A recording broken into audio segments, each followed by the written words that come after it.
જે ગ્રંથની અંદર મન શું છે, મનના વિભાગો કયા છે અને એની અંદર શું શું વસ્તુ સમાયેલી છે, આત્મા સાથે મનનું કનેક્શન શું છે, મનની વિચારાત્મક, નિર્ણયાત્મક, સંસ્કારાત્મક વગેરે જે શક્તિઓ છે એનું વિશ્લેષણ આ ગ્રંથની અંદર કરાયેલું છે. જે ગ્રંથ આમ વ્યાખ્યાન સ્વરૂપે એટલે જૂના વ્યાખ્યાનો જે અપાયેલા પરમ પૂજ્ય ગચ્છાધિપતિ આચાર્ય દેવ શ્રીમદ વિજય યુગભૂષણ સુરીશ્વરજી મહારાજ સાહેબ એમના મુનિપણાની અંદર આપેલા જે વ્યાખ્યાનો હતા, જે ગ્રંથ રૂપે પેલા મનોવિજ્ઞાન નામથી બારે પડેલા અને પાછળથી મનોવિજય ને આત્મશુદ્ધિ નામથી આ જ ગ્રંથ બારે પડેલો અને એનું આપણે વાંચન કરી રહ્યા છે. ખૂબ જ ઝીણવટથી છણાવટ કરીને મનના વિભાગોને આની અંદર વર્ણન કરવામાં આવ્યું છે અને એમાંથી આપણે શરૂઆતમાં જે જોઈ ગયા કે કર્મના કારણે મનને બનાવવાની એક જે શક્તિ મળે છે એને મનોપર્યાપ્તિ કહેવાય છે અને એ મનોપર્યાપ્તિના કારણે આત્મા એ કર્મની સહાયથી સ્પેશિયલ કેટેગરીના મટીરિયલ એટલે કે પૂતગલના એક ક્લાસ જેને મનોવર્ગણા કહેવાય છે એને ગ્રહણ કરીને એમાંથી મન બનાવે છે અને એના આધારે એ વિચાર કરે છે અને વિચાર કરીને એ અમુક જાતના નિર્ણયો, અમુક જાતના સંસ્કારો એ બધું જે છે ને પોતાના આત્મામાં આધાન કરે છે અને એના આધારે જે જીવનની અંદર સારા ખરાબ વગેરે જે છે ને નક્કી કરે છે અને જેથી જીવનમાં શું કરવા યોગ્ય છે એ કરવા યોગ્ય લાગે તો કરી, ન કરવા યોગ્ય લાગે તો એને મૂકી દે. આ બધું જ મનના આધારે જે છે ને થાય છે. સાથે જેટલા પણ સંસ્કારો છે પુરાના કે નવા એ બધા મંદ કે તીવ્ર એ બધા જ્યાં સ્ટોર થાય છે એવા સ્ટોરેજ રૂપે આત્માનો જ એક હિસ્સો કાં તો આત્માનો જ એક પરિણામ જેને ભાવમન કહેવાય છે. એટલે પૂતગલથી બનેલું મટેરિયલિસ્ટિક જેને આત્મા ગ્રહણ કરે છે વિચાર કરવા માટે એ દ્રવ્યમન છે અને એના પરિણામે આત્મામાં વર્તમાનમાં જે જ્ઞાન થાય છે અને ભૂતકાળમાં જે જ્ઞાન થઈ ગયું છે એ બધું જ અમુક જાતના રાગદ્વેષ આદિના સંસ્કારોની સહિત જ્યાં સ્ટોર થાય છે એને ભાવમન કહેવાય છે. એટલે ભાવમનના બે વિભાગ થયા.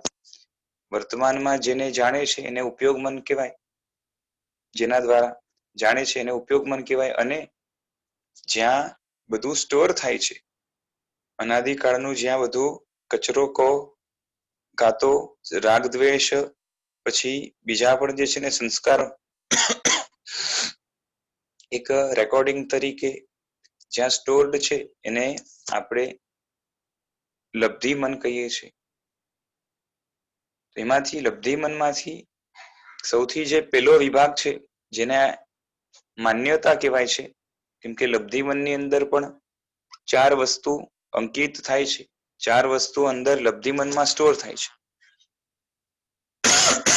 એક છે માન્યતા, બીજું છે પરિણતિ, ત્રીજી છે યોગ્યતા અને ચોથું છે સંસ્કાર. તો માન્યતાના વિષય ને લઈને આપણે ચર્ચા કરી રહ્યા હતા. એમાં પેજ નંબર 27 પર આપણે પહોંચ્યા હતા. એનો ઇમેજ હું અહીંથી શેર કરું છું. એને આપણે હવે સ્વાધ્યાયમાં જે છે ને લઈશું. બરાબર છે?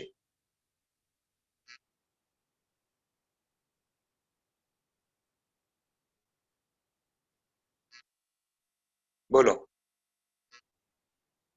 કઈ કહેવાનું છે તમને? ચલો અહીંયાથી માઇક ઓન કરી શકશો.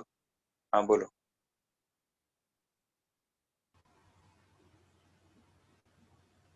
વિડીયો છે ને તમારા બધાના વિડીયો ઓફ રાખજો, વાંધો નથી.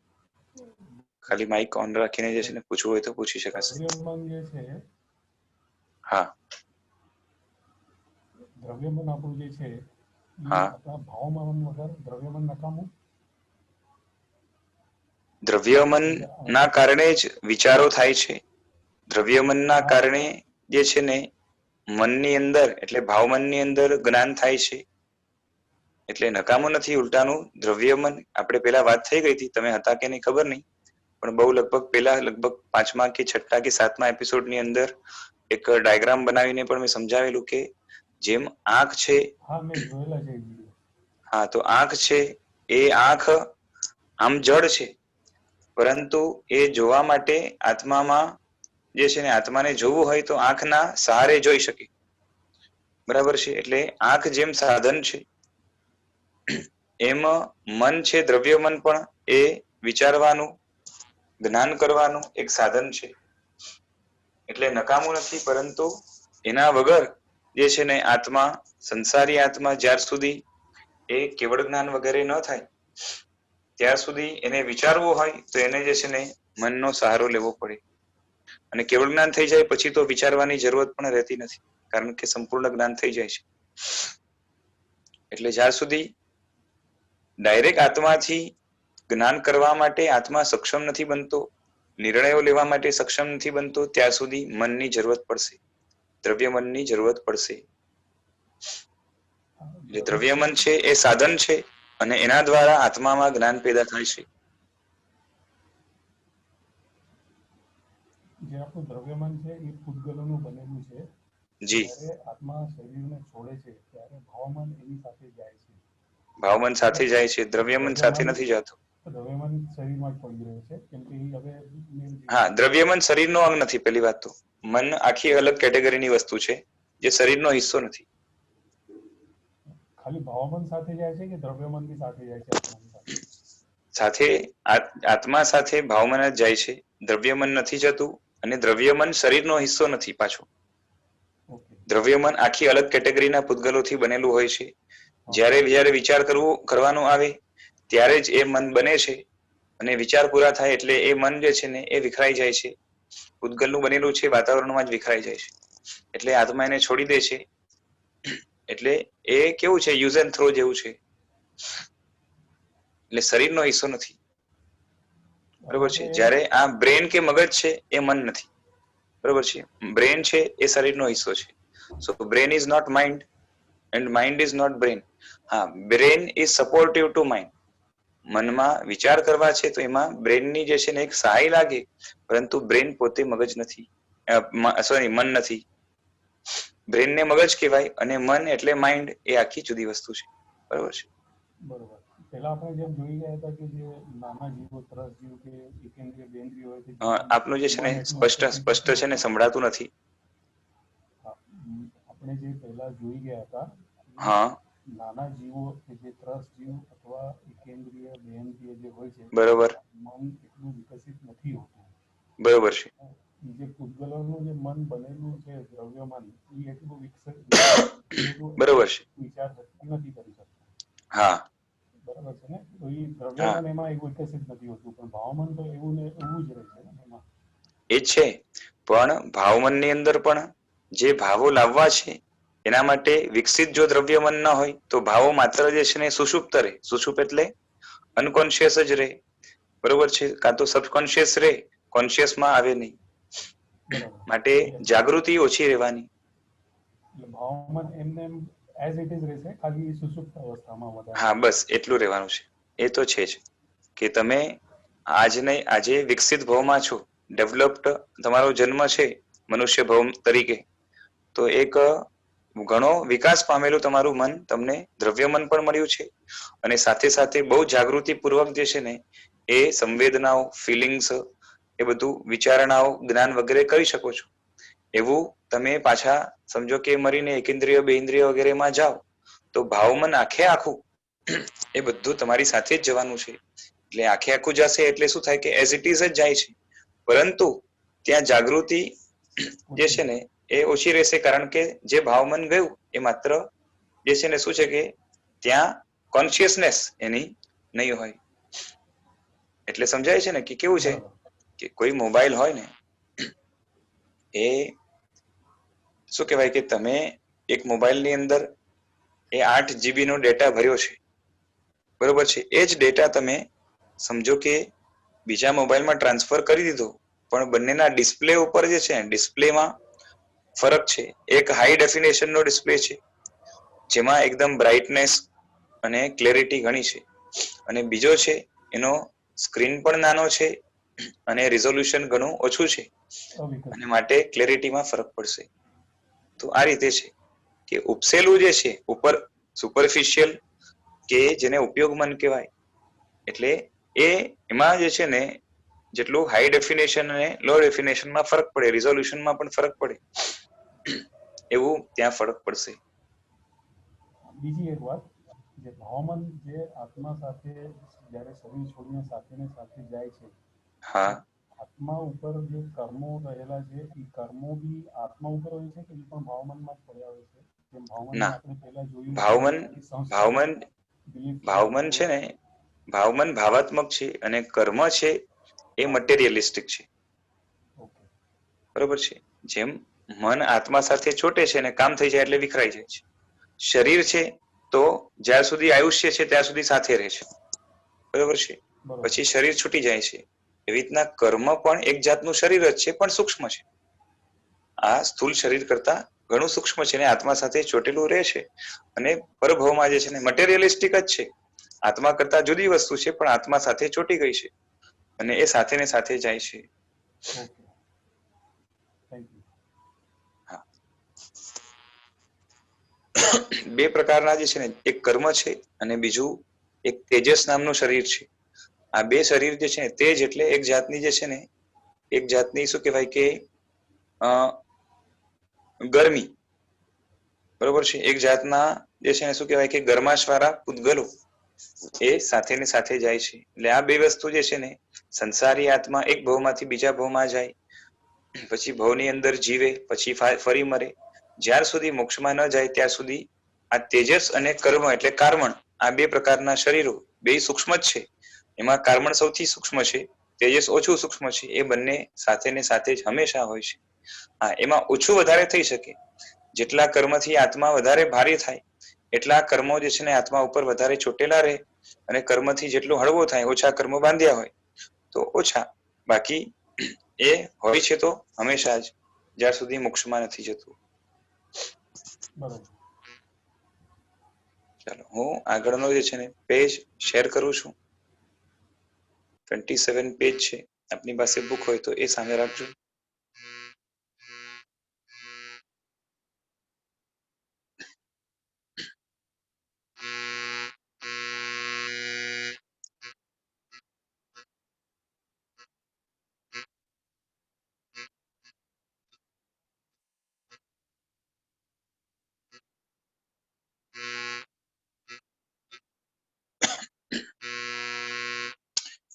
પેજ નો લાસ્ટ એક પેરેગ્રાફ બાકી હતો, એ આપણે લઈએ, પછી એના નેક્સ્ટ પેજ એટલે નવું વ્યાખ્યાન ચાલુ થશે. અહીંયા સભા કોઈ પૂછે છે કે આગલા ભવના સંસ્કારના કારણે માન્યતા ઊંધી થાય? આગલા એટલે ગયા ભવના, એટલે ગયા ભવમાં જે સંસ્કાર હોય એના કારણે આપણી માન્યતા એટલે આપણે શું માનીએ છીએ, બરોબર છે, એ ઊંધી થાય કે? એ અહીંયા કોઈએ પૂછ્યું ત્યારે સાહેબજી કહે છે કે અત્યારે તો વિચાર શૂન્યતાને કારણે ઘણી માન્યતા ઉલટી થાય છે, કે પાછળના સંસ્કારના કારણે પણ થઈ શકે, પરંતુ મોટે ભાગે માન્યતા ઊંધી છે એનું કારણ જે છે ને સંસ્કાર કરતા પણ એ છે કે આપણે જે છે ને વિચારતા જ શક્તિ મળી છે, ડીપલી ઊંડાણથી વિચારી શકીએ છીએ, પણ આપણે વિચારવા તૈયાર નથી. જો વિચાર શૂન્યતા એટલે શું? નહીં વિચારવું એવો અર્થ નહીં લેવો, કેમ કે મનુષ્ય છે એટલે કઈ ને કઈ વિચાર તો એને ચાલુ રહે જ છે. શૂન્ય વિચાર એટલે કે ઝીરો વિચાર એવું નહીં. વિચાર શૂન્યતાની વાત ખાલી એટલા માટે જ છે કે જે લોજિકલી તટસ્થતાથી પ્રિજુડાઇસીસ રહિતપણે, એટલે કે મનમાં ગ્રંથિઓ બાંધેલી હોય એ સાઈડમાં મૂકીને સત્યનો વિચાર કરવા માટેની જે છે ને આપણામાં શૂન્યતા રહેલી છે. એટલે સાચી વસ્તુ વિચારવા માટે આમ તો શું થાય, તમે વિચાર કરો કે આપણે સંસારનો જેમ છે ને કોઈ માણસ હોય તો એ માણસ એને સમજો કે પોતાની પત્ની પ્રત્યે ગાઢ રાગ હોય, બરોબર છે, અને પત્નીનું બધું કેવું માનતો હોય, પત્નીને છોડવા તૈયાર ન હોય, પત્ની જે છે ને એને મારે, ધોકાવે, ધમકાવે કે ગાળો દે તો પણ આરામથી જે છે ને એ બધું કરવા તૈયાર હોય. આવા પણ અમુક જો લોકો મળે ને તો અત્યંત પ્રેમ કે ગાઢ રાગ જ્યાં હોય એના કારણે શું થાય કે એને ખાલી વિચારવાનું આવે ને કે આ પત્ની આ ભવની છે અને બની શકે કે મારા પિલ્લા પણ મરી જાય, પણ એ મરવાનો પણ એની પત્નીને મરવાનો પણ ખાલી વિચાર કરવાનો આવે તો એને શું થાય બોલો? એનો વિચાર કરવાનું પણ ફાવે?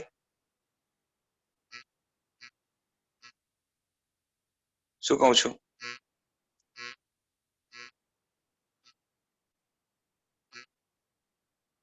સમજાય છે હું શું કહું છું? એટલે કોઈ પણ વસ્તુ, આ તો ખાલી એક એક્ઝામ્પલ થયું. એટલે જ્યાં આપણે ગાઢ રાગ છે એનાથી વિપરીત વિચાર કરવાનો આવે, એ વિચાર જો એ પત્ની જે છે ને બની શકે ને કે એનાથી પેલા મરી જાય, કાંથી એનાથી પેલા એનો વિયોગ થઈ જાય, તો આમ છતાં પણ જ્યાં રાગ છે ત્યાં એનાથી જે છે ને ઊંધો વિચાર કરવાનું જયારે આવે, ભલે હકીકત હોય તો એ માણસ વિચાર કરતા જે છે ને એને ધ્રાસકો પડે છે, વિચાર કરવા પણ તૈયાર નથી થતો અને કે I can't just imagine that she goes before me, બરોબર છે, આવું એને લાગે છે. એટલે હકીકતને પણ વિશાલભાઈ, આ જે તમે કીધું ને હા એ સુખની બાબતમાં પણ છે. જ્યારે એમ કોઈ સાંભળે છે કે આપણે જે ભૌતિક સુખ માણીએ છીએ, ખાવાનું પીવાનું ભાવે છે, મજા કરીએ છીએ, બરોબર છે, એ હકીકતમાં દુઃખ છે, તો એ પણ નથી ગમતું. હા, એટલે એ જ છે. તો એક્ઝામ્પલ પત્નીનો આપ્યો, પત્નીમાં એને સુખ લાગે છે માટે, બાકી કોઈ વ્યક્તિ હોય એને જે છે ને ખાવા પીવા જલસા કરવામાં જે છે ને વધારે સુખ લાગતું હોય, કોઈકને જે છે ને એ મોજ મજા કે હરવા ફરવામાં વધારે સુખ લાગતું હોય. જો બધામાં સુખ માને છે નથી, પણ કોઈકની લાઈકનિંગ આમાં વધારે હોય, કોઈકની આમાં વધારે હોય, કોઈકની આમાં વધારે હોય, કોઈકને લાગે કે જે છે ને એ ફ્રેન્ડ સાથે ફરવામાં વધારે મજા છે, ફેમિલીમાં તો જે છે ને ઝઘડા કંકાસ ચાલતા હોય, અને કોઈકને જે છે ને એવું લાગે કે જે છે ને ફેમિલી સાથે રહેવામાં મજા છે, ફ્રેન્ડ્સ લોકો તો ટેમ્પરરી છે, આજે છે કાલે નથી. જુદું જુદું છે, પણ જ્યાં આપણી લાઇકિંગ વધારે છે, જ્યાં આપણું એટેચમેન્ટ વધારે છે, એનાથી વિપરીત જયારે વિચારવાનું આવે, બરોબર છે, કે કોઈ કે જે છે ને તું જરાક વિચાર તો ખરી આ સુખ છે કે દુઃખ છે, તો એ વિચારવા તૈયાર નહીં થાય કે મને તો મારા હિસાબે તો આજ સુખ છે, બરાબર છે, આનાથી જે છે ને તમે ભલે ને કહેતા હો, કેટલું પણ કહેતા હો, પણ અમે માનવા તૈયાર નથી. કાં તો કદાચ સાંભળી પણ લે કોઈના આગ્રહથી, કાં તો જે છે ને જબરદસ્તી, પણ અંદરથી કન્વિન્સ નહીં થાય, કારણ કે જે સાઈડ વધારે એટેચમેન્ટ કે જે છે ને આગ્રહ રહેલો છે, એનાથી વિપરીત, એનાથી ઓપોઝિટ કંઈક વિચારવાનું આવે, the person is not ready, એને જ આપણે પ્રેજુડાઇઝ કહેવાય છે, બરોબર છે, કે એક સાઈડ જજમેન્ટ લઈ લીધો કે આ જ સાચું, અને હવે એ ચોકઠાથી, એ પોતે એ કન્ફાઇનમેન્ટ થી એ બહાર નીકળવા તૈયાર નથી, બરોબર છે, એને પ્રોપર કોન્સ્ટન્ટ્સ બાંધીને જ રાખ્યા છે કે આટલી વસ્તુ જે છે ને આ સારી કહેવાય, આ વસ્તુ ખરાબ કહેવાય. આજે પણ ઘણા લોકો જે છે એ કેવા છે કે અમુક ખરાબ એક્સપિરિયન્સીસ, કાં તો ખરાબ વાતો કે ઊંધી વાતો સાંભળી હોય ધર્મના વિશે, તો એને મનમાં બેસી ગયું કે જે છે ને આ ધર્મના લોકો હોય છે, ધર્મ કરનારા હોય છે, એ તો ઝઘડો જ કરે છે, ધર્મ લોકો જે છે ને એક ધર્મના બીજા ધર્મ સાથે ઝઘડા કરતા હોય, એના કરતા ધર્મ એ કઈ જરૂરત નથી, એના કરતા તો આપણે સારા કે આપણે ઝઘડા નથી કરતા, ને આવું બધું મગજમાં લઈને બેઠા છે, બરોબર છે. એટલે દૂર દૂરની સાંભળેલી વાતો છે, મનમાં જે છે ને આટલું કોન્સ્ટન્ટ બેસાડી લીધું છે કે આ બધા ખરાબ અને આ સારા, પણ એ ખરેખર ધર્મ જે છે, ધર્મશાસ્ત્રો શું કહે છે, ધર્મ એક્ઝેક્ટલી શું છે, અને જે લોકો કહે છે એ કેટલા પ્રામાણિક છે, એના ઉપર વિચાર કરવા પણ તૈયાર નથી હોતા, અને મગજની અંદર ગાંઠ મારી લીધી કે આટલા સારા ને આટલા ખરાબ ને આવા હોય તેવા હોય, બરોબર છે. એટલે તટસ્થતાથી કે શું કહેવાય કે વન સાઇડેડનેસ મૂકીને તળિયા સુધીનો અભ્યાસ કરવા માટે, કાં તો કમથી કમ ઉપર છલ્લો નહીં થોડોક ઊંડો અભ્યાસ કરવા માટે પણ લોકો પોતાની પ્રેજુડાઇસીસ કે ખોટા આગ્રહના કારણે એ અભ્યાસ કરવા કે જાણવા માટે તૈયાર ન હોય, બરોબર છે. તો એ તૈયારી જે નથી ને, એનો વિચાર કરવાના માટેની પણ જે તૈયારી નથી, એને જે છે ને આપણે અહીંયા વિચાર શૂન્યતા તરીકે કીધું છે. નહીં કે જે છે ને, કેમ કે વિચાર તો બધા કરે જ છે, પણ એ વિચાર કેવા છે કે વન સાઇડેડ, કે જેનો આગ્રહ છે, જેનો રાગ છે, જેનો જે છે ને શું કહેવાય પ્રતિબંધ કહેવાય શાસ્ત્રના હિસાબે, આ તો જેનો વન સાઇડેડ એટેચમેન્ટ છે, કે જેમાં વધારે ગાઢ જે છે ને આપણી આસક્તિ છે, તો એ તરફ જે છે ને આપણું ધલાન રહે છે, ને બાકી સામે કંઈ પણ વિચારવાનું આવે, બરોબર છે, તો એ વિચારવા તૈયાર નહીં થાય, બરોબર છે. જેમ વ્યસની માણસ પણ છે, જેને દારૂનું વ્યસન લાગી ગયો છે, તો એનાથી જે છે ને, અને એમાં એને મજા આવે છે, અને પાર્ટીઓ કર્યા કરે છે, અને બધું જે છે ને પીધા કરે છે, તો હવે એને કોઈ એમ કે દારૂ ન પીવાય, તો કદાચ કાન તો ખુલ્લા છે એટલે સાંભળવાનું તો છે જ, પરંતુ એ સાંભળ્યું નહીં સાંભળ્યું જેવું કરશે, એટલે ગણકારશે નહીં, અને કે આ બધા લોકો તો કે, પણ મજા તો આમ જ છે, બરોબર છે. એટલે જેમ લત લાગેલી છે એક સાઈડ આમ, એટલે સામે પક્ષે, એટલે કે ઓપોઝિટ કંઈક વિચારવાનું આવે, the person is not ready, કે એમાંથી જે સારું હશે એને પણ જે છે ને એક્સેપ્ટ કરવા તૈયાર નહીં થાય, એ લોજિકલ હોય તો પણ, બરોબર છે. સમજાય છે શું કહું છું? જી હાજી. એટલે આને જ વિચાર શૂન્યતા કહે. એટલે આવી વિચાર શૂન્યતાના કારણે થાય શું કે જે ખરેખર હકીકત છે એ આપણી માન્યતામાં ન આવે, અને આપણી ખોટી માન્યતા હોય કે ઊંધી માન્યતા હોય તો એને આપણે પકડીને બેસી જઈએ. આ સૃષ્ટિમાં માનવને જ શું ભોગ ભોગવવાનો હક છે, બીજાને નહીં.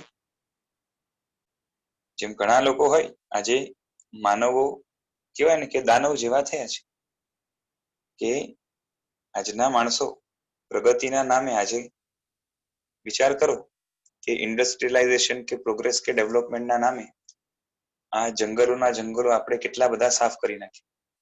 પછી પ્રાણીઓને રહેવા માટેના જે છે ને સ્થાનો, એના જે હેબિટેટ છે એ પ્લેસીસને આખા જે છે ને આપણે ધ્વંસ કરી નાખ્યા, તોડી નાખ્યા. And there are lots of જે છે ને એનિમલ્સ કે બર્ડ્સ, એમના ડ્વેલિંગ પ્લેસીસ કે અમુક તો એ અમુક પ્લેસીસ ઉપર જ કન્ફાઇન્ડ હતા, એ આખી જે છે ને પોલ્યુશનના કારણે, પછી ડિફોરેસ્ટેશનના કારણે, પછી ઇન્ડસ્ટ્રીયલાઇઝેશનના કારણે, રોડ ડેવલપમેન્ટ વગેરેના કારણે, આ બધાના કારણે, પછી આ જે શિપિંગ વગેરેના કારણે ઘણા બધા તો જે છે ને આ કાર્ગોઝ, આ બધાના કારણે જે કેટલા બધા માછલાઓ અલગ અલગ પ્રકારના, પછી અમુક જાતના પાણીના જે છે લિવિંગ બિંગ્સ, અમુક જાતની વનસ્પતિઓ, ઝાડ પૌધાઓ, આ બધા કેટલા બધા જે છે ને ઘણા બધા એક્સટિંક્ટ થઈ ગયા છે છેલ્લા જે છે ને 100-200 વર્ષમાં, 300 વર્ષમાં.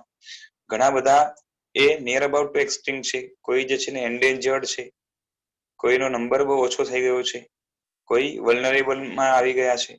આ બધું એટલે મનુષ્ય એટલો બધો સ્વાર્થી થઈ ગયો છે કે પોતા માટે જે છે ને જાણે આખી પૃથ્વી એના માટે જ છે, સૃષ્ટિમાં જે છે ને ભોગવવાનો હક એને જ છે, ને બાકી જે છે ને જાણે જે છે ને શું કહેવાય કે સૃષ્ટિએ આ બધા જાનવરો, કાં તો આ બધી જગ્યાઓ, કે આ બધા ઝાડપાન કે જે પણ છે બધું માણસ માટે જ બનાવ્યું હોય, કાં તો માણસ માટે જ છે. એ રીતે જે છે ને અડ્ડો જમાવીને કે હક જમાવીને બેસે, તો એ આમ જોવા જાય તો નર્યું સ્વાર્થ જ છે, સ્વાર્થ વૃત્તિ છે, કે હું જીવું કારણ કે હું સુપીરિયર છું, બીજા ન જીવે, બરાબર છે. તો આવી ભેદભાવયુક્ત અહિંસામાં બરોબર છે સ્વાર્થની ગંધ છે. એટલે પોતા માટે જે છે ને, એટલે મનુષ્ય એની પાસે વિકસિત મન મળ્યું. આમ જોવા જાય તો ઇન્દ્રિય અને શરીરની અપેક્ષાએ તો બીજા જાનવરો ઘણા વિકસિત હોઈ શકે, પણ આપણે સ્ટાર્ટિંગમાં જોઈ રહ્યા હતા કે લાંબુ વિચારવાળું મન મળ્યું, બરોબર છે. તો વિચાર કરો કે આપણા મનની અંદર ઘણા બધા આઈડિયાઝ આવે, બરોબર છે, ડેવલપમેન્ટના, વિકાસના. હવે વિકસિત માણસ હોય તો એની જવાબદારી એ પ્રોટેક્શનની આવે કે ડિસ્ટ્રક્શનની આવે? તમે જ વિચારો, તમારા ઘરની અંદર છે ને એ સમજો કે 7-8 જણા રહેતા હોય, એ 7-8 જણામાંથી બધાની બુદ્ધિ સરખી ન હોય, બરોબર છે, બધાની ક્ષમતા છે ને કામ કરવાની સરખી ન હોય, પછી બધાની કળા કે આવડત સરખી ના હોય, બને ને? હવે એમાંથી કોઈ તો મંદ બુદ્ધિ હોય, કોઈ તો જે છે ને લુલુ લંગડો પાંગડો એવો પણ હોય, કોઈ આંધળો હોય, કોઈ સાવ ડિસેબલ હોય, ક્રિપલ્ડ હોય, નાનપણથી જ જે છે ને ચાલી બોલી શકે કે મંદ બુદ્ધિ વાળો હોય. તો હવે આમ સામાજિક વ્યવસ્થા તરીકે પણ એ ઘર આદર્શ ઘર કે સારું ઘર ક્યારે કહેવાય? જ્યારે ઘરના જે સક્ષમ લોકો છે, ઘરના જેની પાસે આવડત વધારે છે, જેની પાસે કામ કરવાની શક્તિ, કળા વગેરે વધારે છે, એ વ્યક્તિ ઘરની જવાબદારી લઈ અને જે નબળા છે એને પ્રોટેક્શન આપે, એની જરૂરિયાતો પૂરી પાડે, એવું ઘર આદર્શ કે સારું ગણાય. કે જે છે ને જે સબળો હોય એ નબળાને દબાવે કે મારે કે કાઢી મૂકે એ ઘર સારું ગણાય. સમજાય છે શું કહું છું? નબળાને સપોર્ટ કરે એ ઘર સારું કહેવાય. સમજાય છે ને કે વાત ખાલી અશોકભાઈને જ બેસે છે કે બધાને બેસે છે? બરોબર છે. being superior, ઓકે, મનુષ્ય આપણે આજુબાજુના બીજા પ્રાણીઓ કે જીવ સૃષ્ટિમાં આપણી જો સુપિરિયરિટી હોય, then our responsibility increases. બરોબર કે નહીં? જેટલો સુપિરિયર હોય અને સભ્ય હોય, સારો હોય, તો સુપિરિયરિટી જે છે ને સારાપણાથી નક્કી થાય કે ખાલી પાવર દેખાડવાથી નક્કી થાય? પણ સાહેબ તમે ફેમિલીની વાત કરીને, તો ફેમિલીમાં બરોબર છે, પણ આ બીજા બધા જીવજંતુ થોડી અમારે ફેમિલી મેમ્બર છે. એ તો જો તમે વિચાર કરશો ને તો એવું છે કે ફેમિલી મેમ્બર પણ અપેક્ષા એ તમારા જે છે ને તમારાથી લેવા દેવા છે. બાકી તો બધાનું જે છે ને અસ્તિત્વ તો જુદું જુદું જ છે. ફેમિલી સાથે જેમ તમારું એક લોહી છે, બરોબર છે, લોહીના સંબંધ છે, પણ પાછે એમાં ફેમિલીમાં પણ બધા સાથે લોહીના સંબંધ હોય એવું જરૂરી નથી. કેમ કે તમે પત્ની તો બહારથી લાવ્યા છો, સીધો લોહીનો સંબંધ નથી, પાછળથી સંબંધ બાંધ્યો છે, છતાં પણ એને જાળવો છો ને, બરોબર છે. તો જેમ આમે સીધી વાત છે કે સ્વાર્થી વ્યક્તિ કરતા ફેમિલીને સાચવનારો જે છે ને એ સારો ગણાય. પછી જે ફેમિલી કરતા પણ જે છે ને આખા કુટુંબને સાચવી રાખે એ હજી સારો ગણાય. કુટુંબી સાથે જે છે ને જે મિત્ર પરિવાર વર્તુળને પણ જે છે ને સારી રીતે સાચવી રાખે એના કરતા સારો ગણાય. પછી એ જ છે ને આખા સમાજને જે વ્યક્તિ સાચવી રાખે, આખા સમાજને જે છે ને જરૂરિયાતો પૂરી પાડે એ સારો ગણાય. સમાજ કરતા પણ આગળ વધીને જે છે ને શું કે એ રાષ્ટ્ર વગેરેને જે છે ને સાચવવા માટે એ જે પ્રયત્નશીલ હોય એ સાચો કે મહાન ગણાય. એમ આખા દેશને જે છે ને સાચવે સારી રીતે એના કરતા પણ સારું ગણાય. બરોબર છે. એટલે ઉલટાનું જે છે ને પરિવાર કરતા તમારો સ્કોપ જેટલો વાઇડ હશે, ઓકે, તો યુ વિલ બી જે છે ને more superior, more responsible and શું કહેવાય કે your dignity would go on increasing as your scope of responsibility increases, isn't it? પણ તમે એવી મોટી રિસ્પોન્સિબિલિટી ઇન્ક્રીઝ કરી દો છો કે જીવી જ ન શકાય. નહીં, જો રિસ્પોન્સિબિલિટી પણ જે છે ને તમે કહો એકો એક જીવનું જુઓ, એકો એક ક્રીચરનું જુઓ, તો પછી અમે મૂવમેન્ટ ન કરી શકીએ, ક્યાંય જઈએ નહીં શકીએ. એ તો છે, ખાઈએ પીએ એ તો છે. ચલો આપણે જો ફેમિલીમાં પણ એવું જ છે કે ફેમિલીમાં પણ તમે જે છે ને આપણે અહીંયા તો જે છે ને કહાવત છે આમે વસુધૈવ કુટુંબકમ, બરોબર છે. આપણે અહીંયા બધા કલ્ચર જે છે ને ઇન્ડિયન કલ્ચરમાં આ કહાવત જે છે ને, અને આમ પણ જે છે ને બીજા ધર્મો વાળા પણ એ તો કહે છે કે જે છે ને પછી એ લોકોની જીવની વ્યાખ્યા જે પણ હોય, પણ આખી દુનિયા એક ફેમિલી જેવી છે. પણ એટલું છે કે ફેમિલીમાં પણ એક જવાબદારી વ્યક્તિ મોટો હોય એની રિસ્પોન્સિબિલિટી સૌથી વધારે હોય. એનો મતલબ એ નથી કે નાના બધા એનાથી જે ઇન્ફિરિયર હોય એ બધા ઇરરિસ્પોન્સિબલ હોય. બરોબર છે કે નહીં? ફેમિલીમાં જે મોટી જવાબદાર વ્યક્તિ છે એના ઉપર જવાબદારી વધારે હોય, ચલો, પણ જે નાની વ્યક્તિ છે એ પણ સાવ ઇરરિસ્પોન્સિબલ તો આવે ને, એની પણ કંઈક તો ફરજ આવે કે નહીં? પોતાની શક્તિ મુજબ ફરજ આવશે. બરોબર છે કે નહીં? હા, બધાની ફરજ આવશે, પણ કેટલી કે પોતાની શક્તિ મુજબ. બરોબર છે. શક્તિ પહોંચે ત્યાં સુધીની ફરજ આવશે. બરોબર છે. તો અહીંયા પણ એ છે કે શક્તિ તમારી વધારે હોય, જેમ જે છે ને તમારામાં શક્તિઓ જેમ વધે એમ તમારી જે છે ને રિસ્પોન્સિબિલિટી વધશે. તમારામાં એટલી શક્તિ હમણાં નથી, કાં તો તમે એટલી શક્તિ હમણાં વિકસાવી નથી શક્યા, બરોબર છે. તો કમથી કમ એટલું તો કરી શકાય ને કે એ ન જરૂરત હોય જ્યાં જરૂરત નથી, કાં તો જેના કારણે ઉલટાનું જે છે ને એ આખા જગતને અને ફરી ફરીને તો પાછે તમને જ એ નુકસાન થાય. આજે વિચાર કરો કે માનવે પ્રગતિ કરી, બરોબર છે, સાધનો વિકસાવ્યા. જૂના જમાનાની અંદર પણ સાધનો નહોતા એવું નહોતું, પણ બને એટલું જે છે ને ટેકનોલોજી પણ ડેવલપ કરે તો ઇકો ફ્રેન્ડલી. આજે તો એ 4 સુવિધા વધે છે, એની સામે જે છે ને 8 નવી બીમારીઓ પેદા થાય છે. એવા પ્રકારનું જે છે ને પ્રદૂષિત વાતાવરણ થાય તો એવા કન્ડિશન જે ઉભા કરવા એમાં તો કેટલો અવિવેક છે. એટલે પ્રગતિ છે, પ્રગતિ કરો એની ના નથી. જીવનને જે છે ને એ અહીંયા પણ સુખમય બનાવો અને જ્યાં સુધી બની શકે ત્યાં સુધી જે છે ને શું કહેવાય કે પોતાને સક્ષમ બનાવી શકાય. અને સક્ષમ ન બની શકે તો જે છે ને જેમ ચાલવાની શક્તિ ના હોય જ્યાં સુધી બની શકે ત્યાં સુધી ચાલવું જોઈએ. ચાલવાની શક્તિ ના હોય તો તમે છે ને વોકર કે ઘોડી વાપરો, એનો ના નથી. પરંતુ એનાથી જે છે ને કે શું કહેવાય કે એના કરતા વધારે જો જરૂરત નથી અને એનાથી બીજાને નુકસાન વધારે થતું હોય અને ફરી ફરીને પાછી માનવને જ નુકસાન થાય છે ટેકનોલોજીના કારણે, બરોબર છે. ટેકનોલોજી ખરાબ છે એવું મારે કેવું જ નથી પેલી વાત. પરંતુ ટેકનોલોજીનો વિકાસ એવો ન થવો જોઈએ કે જે છે ને જીવસૃષ્ટિને ભારે નુકસાન થાય અને ફરી ફરીને, અને ઘણા તો જીવો જે છે ને મૂળમાંથી ખલાસ થઈ ગયા. મૂળમાંથી ઇન ધ સેન્સ કે એની વેરાયટીઝ છે ને નાશ થઈ જાય. અમુક જે છે ને હવે થોડી થોડી જે છે ને નંબર્સ વધ્યા હોય એ લોકોના, અને એટલું બધું પ્રદૂષિત વાતાવરણ કે ખરાબ થઈ જાય જેના કારણે માનવને જ રહેવું મુશ્કેલ થઈ જાય. આજે પ્લાનિંગ વગરનું જેમ તેમ ડેવલપમેન્ટ કર્યું છે ને એનાથી તકલીફ છે. કે ઇન્ડસ્ટ્રીઝ થાય તો બધું જે છે ને પોલ્યુટેડ પાણી છે એ બધું ક્યાં પધરાવે? તો કે મોટી મોટી ગટર, અને ગટર પણ છેલ્લે જે છે ને આપણી નદીઓ વગેરેની અંદર જ ખોલે, અને એ નદીઓનું પાણી જે છે ને ફરી જે છે ને કોઈ જાનવર પીએ ને માણસ પીએ, અને એના કારણે કેટલી બધી બીમારીઓ વગેરે થાય છે. ઘણી જગ્યા તો જે છે ને શું કહેવાય કે ડ્રેનેજની લાઈનની સાથે જ જે છે ને એ માણસની જે છે ને પાણી પીવાની કે નાવા ધોવાની લાઈનો જે છે ને એ કનેક્ટેડ થઈ ગયો હોય, એના કારણે પણ કેટલી બધી બીમારીઓ વગેરે થાય છે. એટલે ટેકનોલોજીથી વાંધો નથી, પણ આપણે બેફામ જેમ તેમ વગર લાંબુ વિચારીએ ટેકનોલોજીનો જે છે ને એ વિકાસ કરીએ, બરોબર છે, તો એ જે છે ને એનાથી નુકસાન ઘણું છે. અને એમાં પણ માનવો તો કેમ પણ કરીને જે છે ને કોઈ સુવિધાના કારણે. જી બોલો. વિશાલભાઈ, આપણે ચલો ટેકનોલોજી એ બધી વાત બરોબર, પણ મૂળભૂત જે આપણા સિદ્ધાંતો છે ને અહિંસા, એમાં આપણું જે જીવ વિચાર છે, જે આપણું બાયોલોજી છે, એની અંદર તો આપણે એકેન્દ્રિય જેવા આપણા મગ, ચણા, દૂધી, આ બધી ચીજોમાં આપણે માનીએ છીએ કે જીવ છે.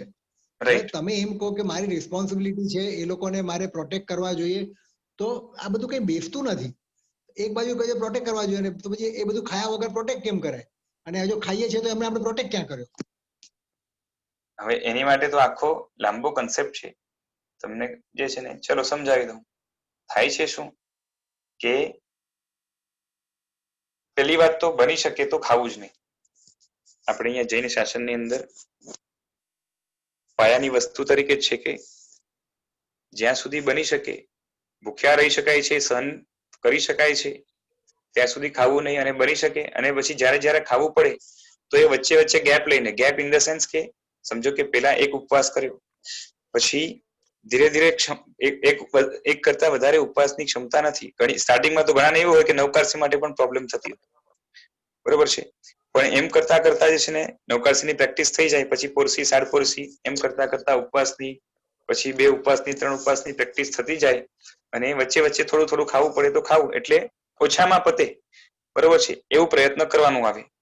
અને એમાં પણ જે છે ને વધારે ભૂખ્યું રહી શકાતું હોય અને એનાથી જે છે ને જીવન ટકાવી શકાતું હોય અને ઓછામાં પતે એ રીતે પ્રયત્ન કરવો જોઈએ.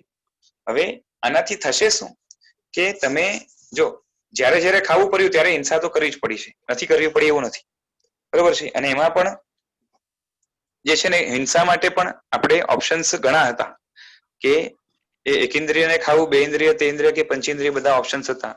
આ સંબંધી થોડોક વિચાર આપણે પહેલાના લગભગ 2-3 સેશન્સ પહેલા કે 4-5 સેશન પહેલા આપણે વાત કરી ગયા હતા કે ઓપ્શન્સ હોય તો એમાંથી જે છે ને એ એવો આહાર જેના કારણે આપણામાં જે છે ને વિકૃતિઓ, વિકૃત ભાવો અને વધારે ક્રૂરતા વગેરે કે રાગ દ્વેષના સંસ્કારો ન પડે એવા પ્રકારનું ભોજન એ પસંદ કરવાનો, બરોબર છે. એમાં ઘણા બધા ઓપ્શન્સ આપણે પહેલા વિચારી ગયા હતા.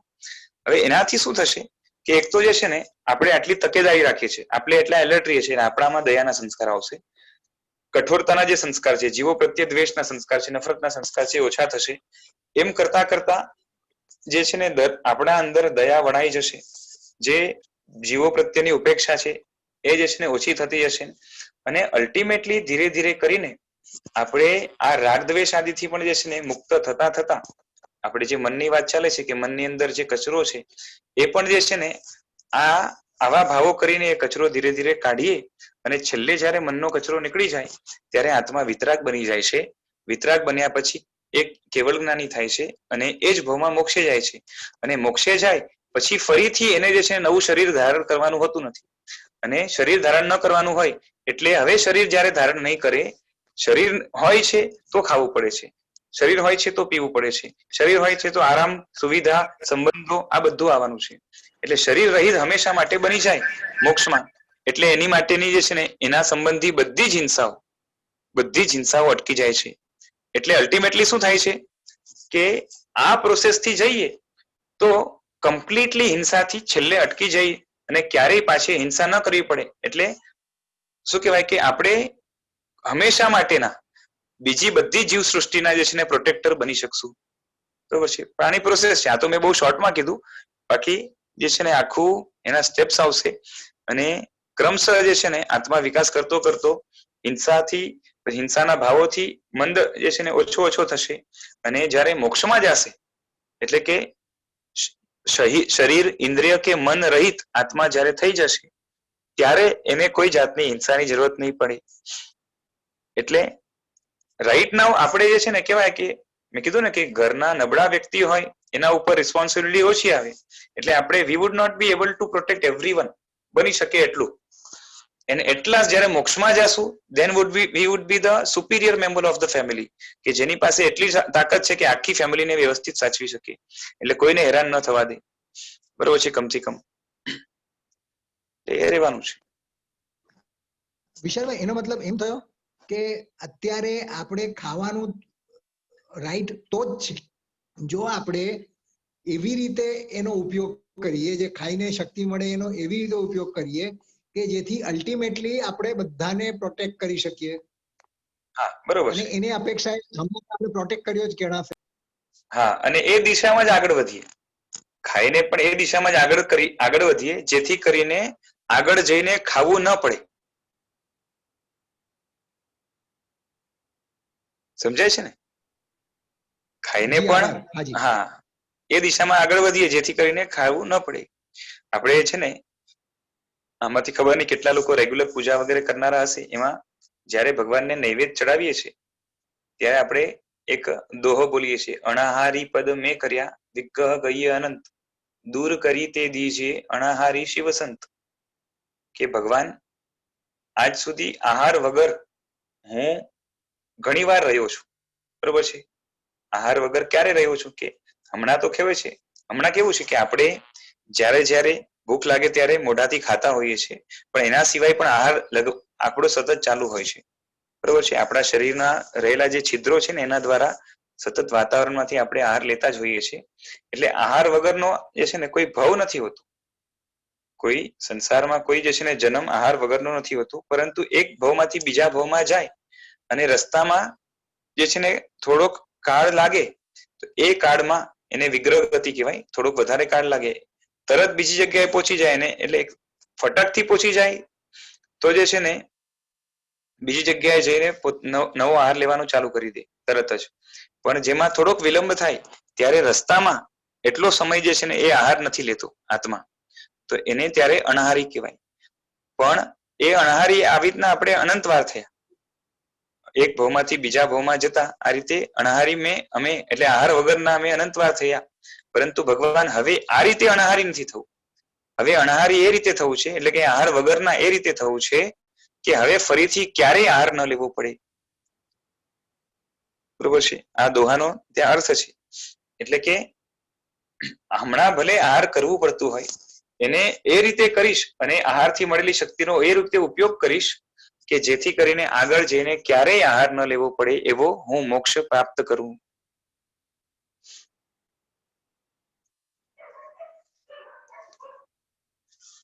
ચાલો આગળ ચાલીએ. તો હવે માત્ર સ્વાર્થથી, ભૌતિક સ્વાર્થથી એ આપણે શું કહેવાય કે એટલું બધું એક્સપ્લોઇટેશન કરીએ જેથી કરીને બીજા જીવોને જીવવું પણ ભારે થઈ જાય. બરોબર છે. આવી ભેદભાવયુક્ત અહિંસામાં તો એ સ્વાર્થની ગંધ હોય છે. અને કુદરતને એટલે શું થાય કે મનુષ્ય જીવે, મનુષ્ય મરવો ન જોઈએ. બરોબર છે. એ પણ એક જાતની અહિંસા છે ને, પણ એ ભેદભાવ વાળી છે કે મનુષ્ય જ જીવવા જોઈએ, બાકી બધાને.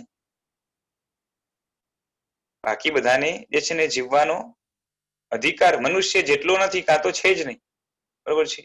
કાં તો બધા જે છે ને મનુષ્ય માટે જ છે, મનુષ્યના ભોગ માટે, ઉપભોગ માટે એ જ જે છે ને બાકી બધા જીવોનું નિર્માણ છે એવું જે માને છે, તો એની અહિંસામાં જે છે ને એ બધા જીવો માટે કાટલા જુદા છે અને માટે એ ભેદભાવ વાળી અહિંસા કહેવાય.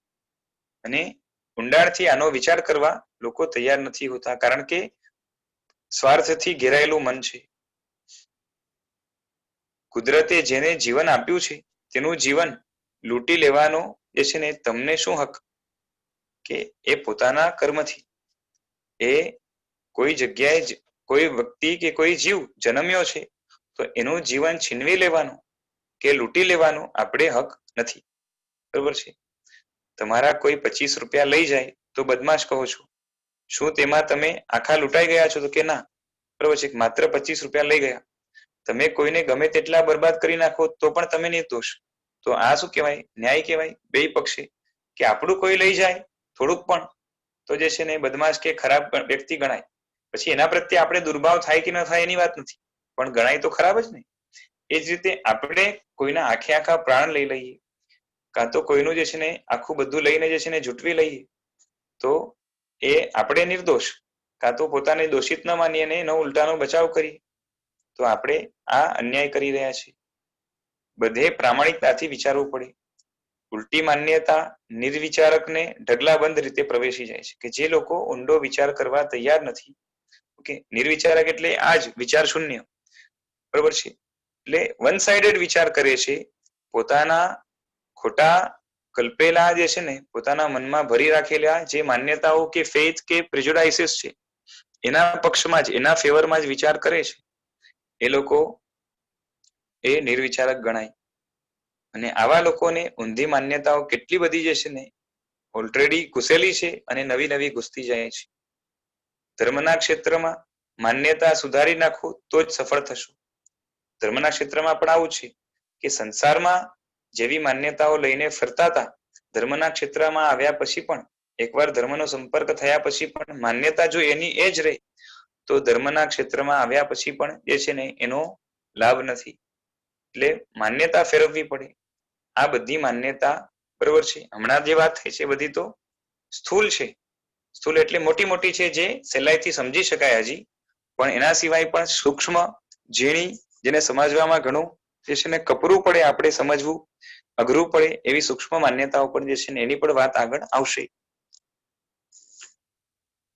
એટલે આ માન્યતાનો ટોપિક ચાલે છે કે મૂળ જે છે ને આપણે જેવી શ્રદ્ધા છે, જેવો ફેથ છે, જેવી બિલીફ છે, જેવી માન્યતા છે, બરોબર છે, આ બધા શબ્દો એક અર્થવાળા છે, તો એના આધારે જ આપણી ક્રિયા કે એનું ફળ નક્કી થાય છે. એટલે માન્યતા બહુ મુખ્ય છે, માટે એને આપણે અહીંયા પેલા રહીએ છીએ.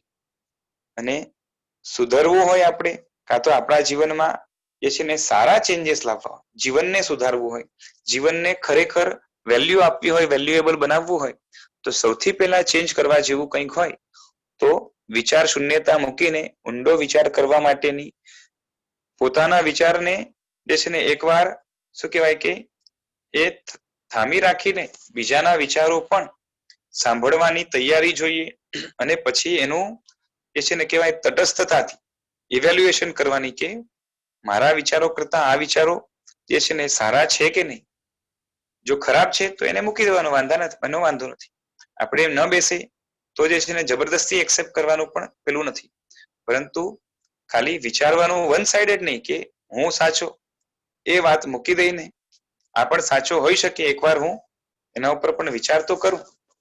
આવો જો એટીટ્યુડ આવે તો આપણે તટસ્થતાથી, વગર કોઈ જે છે ને પૂર્વગ્રહ, પ્રિજુડાઇસ, આપણે જે છે ને આપણે સત્યને શોધી શકશું.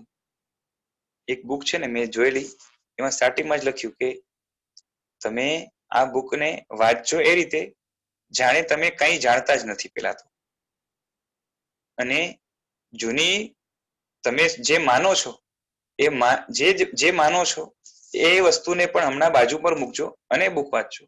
આવું સ્ટાર્ટિંગમાં લખેલું, બરોબર છે. કારણ શું હોય છે કે આપણે જે જાણીએ કે માનીએ છીએ એ એંગલને ધ્યાનમાં રાખીને જ્યારે બુક વાંચશું તો એ એંગલથી જ આપણે વાંચશું. બીજો એંગલ એને જોવા માટેની આપણી તૈયારી નહીં હોય, બરોબર છે. માટે જે ખરી વેલ્યુ કે ન્યાય આપવો જોઈએ એ પુસ્તકને નહીં આપી શકીએ. હવે આ 27 પેજ અહીંયા પૂરો થયો છે. 28 પેજ આપણે ચાલુ કરીએ છીએ, એટલે નેક્સ્ટ વ્યાખ્યાન છે.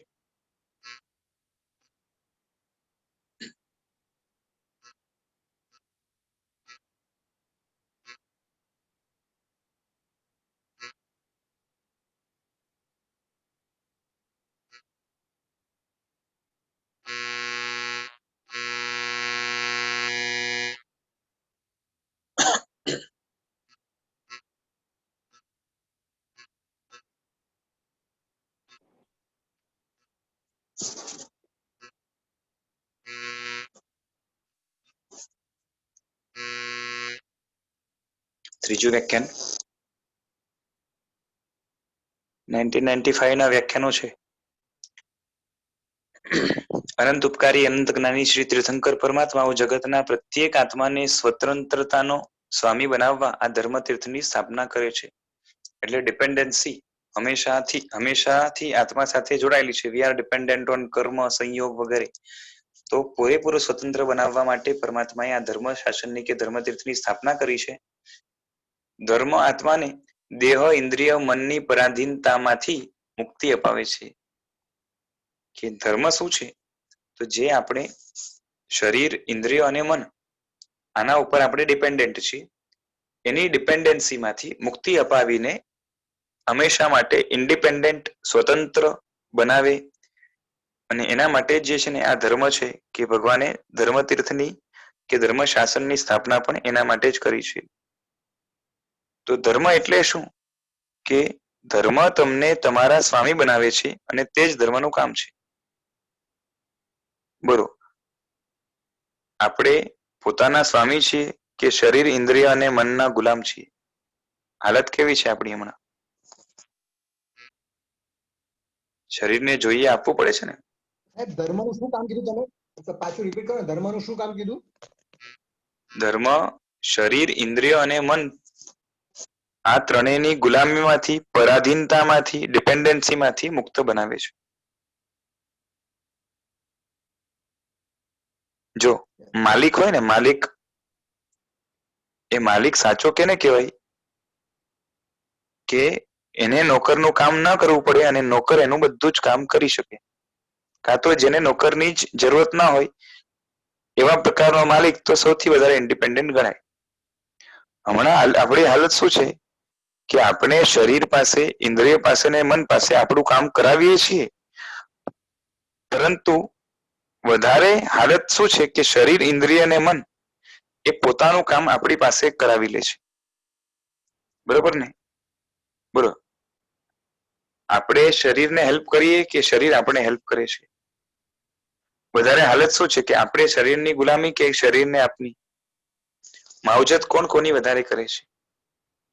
કંઈક આને સમજાવો તો ખબર પડે. બાકી શરીર નું શું ગુલામી કરું છું? હા, સવારથી લઈને સાંજ સુધી, રાત સુધી જે પણ છે, ખાવાનું જોઈએ શરીરને તો આપણે ખાવાનું આપીએ, પીવાનું જોઈએ પીવાનું આપીએ, આરામ કરવાનું જોઈએ આરામ આપીએ. શરીર બીમાર થાય તો એની સેવામાં છે ને આપણે લાગી જઈએ કે આ દવા, પેલી દવા, એની ચિંતા કરીએ. શરીર ખરાબ ન થાય, બગડી ન જાય, એની સુંદરતા ઘટી ન જાય, એની સ્ટ્રેન્થ ઓછી ન થાય, માટે જે છે ને જાત જાતની એક્સરસાઇઝ ને આ ને ફલાનું ને ઢીકનું બધું જે છે ને આખા જીવન આપણે શરીરની સેવા કરતા હોઈએ છીએ અને બદલામાં શરીર આપણે એટલે આત્માને જે છે ને એ શું કહેવાય કે વળતર તરીકે શરીરની આપણે ગુલામી કરીએ છીએ એ તો નક્કી છે, શરીરની આટલી સેવા કરીએ છીએ બરોબર છે. હવે આપણે એટલે આત્મા જો શરીરનો માલિક જ હોય તો ખરો માલિક તો એ કહેવાય કે એને નોકરનું કામ ન કરવું પડે, નોકર એનું બધું કામ કરે. અને સાથે જો મિત્રની વાત નથી હો, માલિક ને નોકરની વાત છે. પણ અને પાછે એ શરીર આત્મા પાસે જે છે ને એ આત્માને બદલામાં જે છે ને કંઈક સારું આપતો હોય કે બે એકબીજાને હેલ્પ કરતા હોય એટલે શરીર આત્માને હેલ્પ કરે અને આત્મા શરીરને હેલ્પ કરે તો આપણે કહીએ ચલો ને મિત્ર જેવો છે, નોકર નથી, માલિક નોકર નહીં. પણ એવું પણ નથી. જેટલી આપણે શરીરની દેખભાળ, સાર સંભાળ, ચિંતા વગેરે બધું કરીએ છીએ બદલામાં શરીર આત્માને બરોબર છે એ શું આપે છે એ આપણે જોઈએ કે સવારથી સાંજ સુધી શરીર આત્માને જે છે ને શું આપે છે તો આત્માને એ જે ભૂખ નામનું દુઃખ છે પેદા થાય છે શરીરમાં પણ એનો અનુભવ દુઃખ રૂપે આત્માને થાય છે.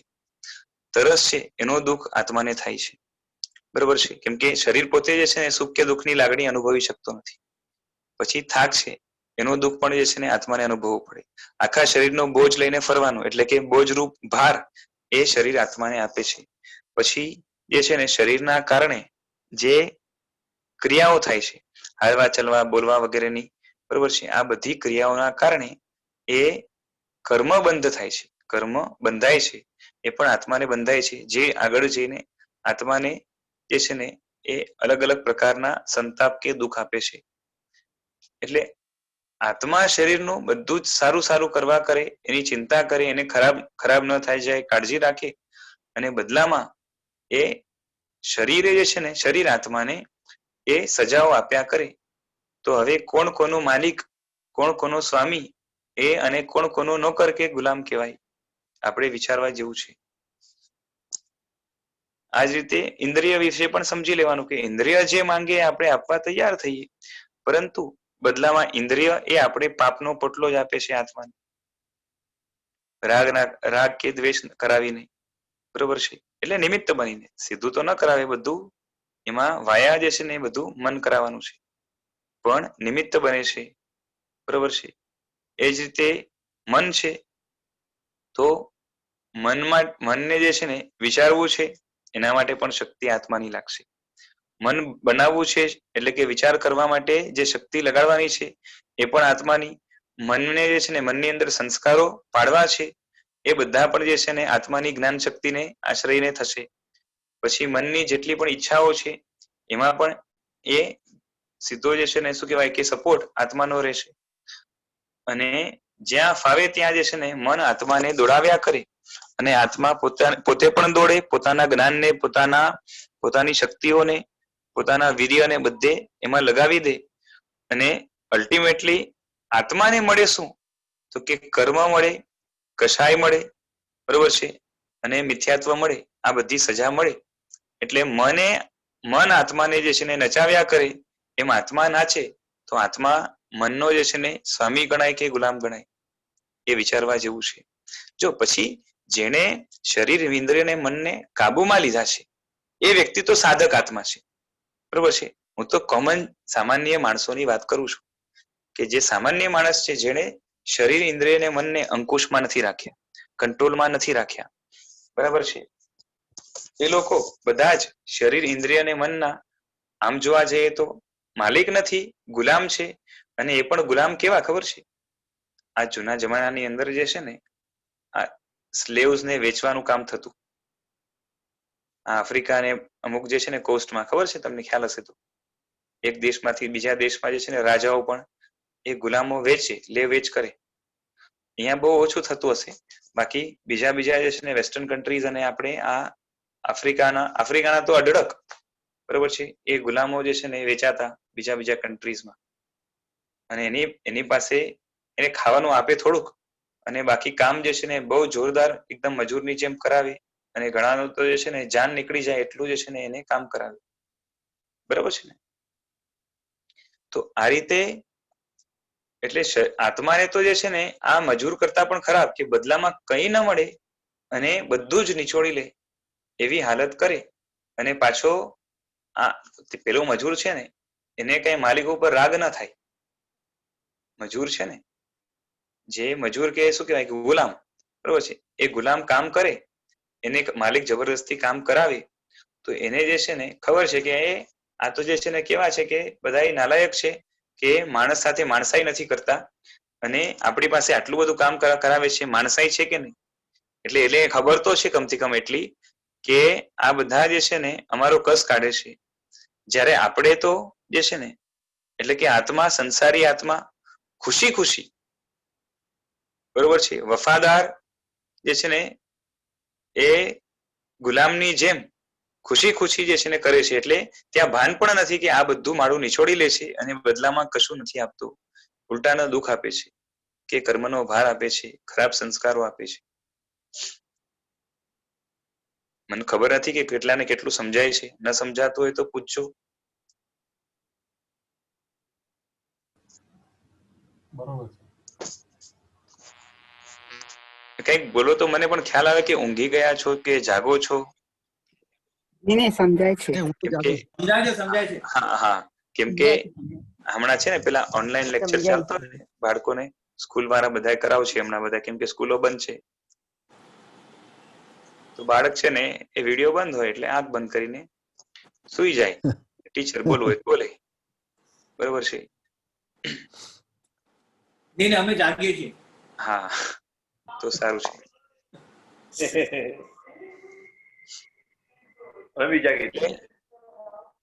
એટલે હવે હા હા હા હા એ સમજી ગયો. હવે બધા બોલશો તો છે ને હું જાગી જઈશ.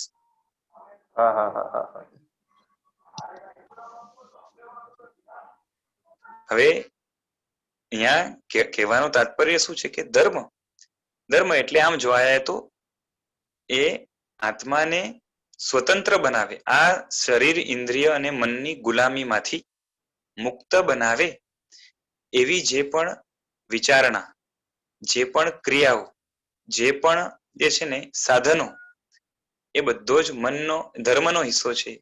મનનો નહીં, ધર્મનો હિસ્સો છે. એટલે ધર્મનું કામ શું છે કે અનાદિકાળથી હંમેશાથી આત્મા શરીર, ઇન્દ્રિય અને મનનો ગુલામ હતો. એની પૂરેપૂરી ગુલામી કરતો હતો, બદલામાં સજા ભોગવતો હતો, બરોબર છે, ગુલામી કરીને પણ.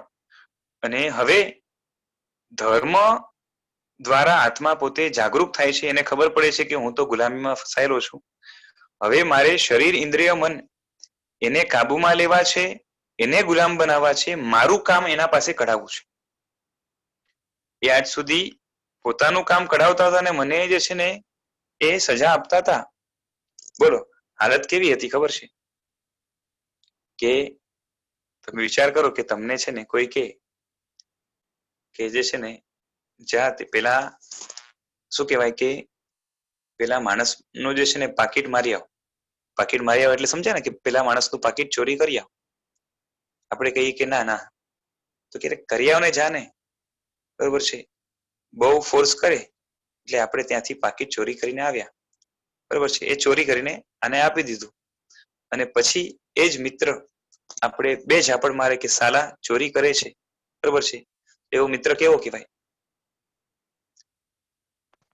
એ મિત્ર ગણાશે. હા એ જ કહું છું, મિત્ર ગણાશે, બરોબર છે. પણ છતાં પણ અને આવો હોય અને છતાં પણ જે છે ને એને આપણે મિત્ર માનીએ અને એની સાથે સારી રીતે જે છે ને વર્તન કરીએ, બરોબર છે. પણ આમ જોવા જાય તો આવો હોય તો મિત્રના નામ પર જે છે ને શું કહેવાય, કલંક કહેવાય કે નહીં? અને આપણે પણ એવા મિત્રનો સાથ રાખીએ, બરોબર છે, તો આપણે હોશિયાર ગણાય કે મૂર્ખ? અને એમાં પણ જે છે ને એક બે વાર નહીં અનંત વાર છેતરાઈએ તો મૂર્ખ કહેવાય કે મૂર્ખનો સરદાર?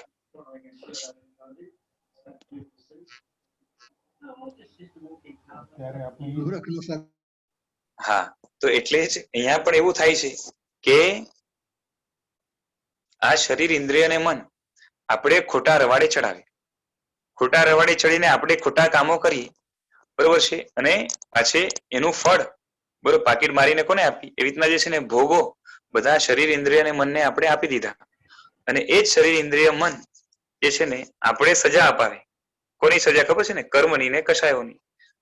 અને પાછે એ જ શરીર ઇન્દ્રિય અને મન એને આપણે કેવા માનીએ તો કે મિત્ર જેવા સારા માનીએ અને એની માવજત કર્યા કરીએ અને હંમેશા એનો સાથ અને એની ડિમાન્ડ ફૂલફિલ કરવા માટે જે છે ને આપણે સજ્જ રહીએ. બરોબર છે. એટલે હવે આપણે કેવા કહેવાઈએ તમે વિચાર કરજો.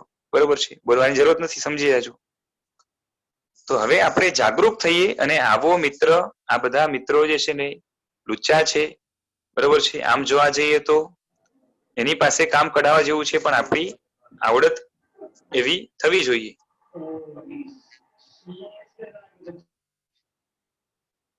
એટલે આપણે પેલા તો જાગી જઈએ કે ભાઈ આ 3 છે એની પાસે આપણે આપણું કામ કઢાવવાનું છે, નહીં કે એનું કામ આપણે કરવાનું છે. અને જ્યારે આપણું કામ નીકળી જાય એટલે એને પણ જે છે ને મૂકી દેવાનું આવે. બરાબર છે. જેમ છે ને જરૂરત પડે ત્યારે, બહુ એવી જરૂરત હોય અને બિઝનેસની અંદર પણ લુચ્ચા માણસ સાથે ડીલ કરવાની આવે. બરોબર છે.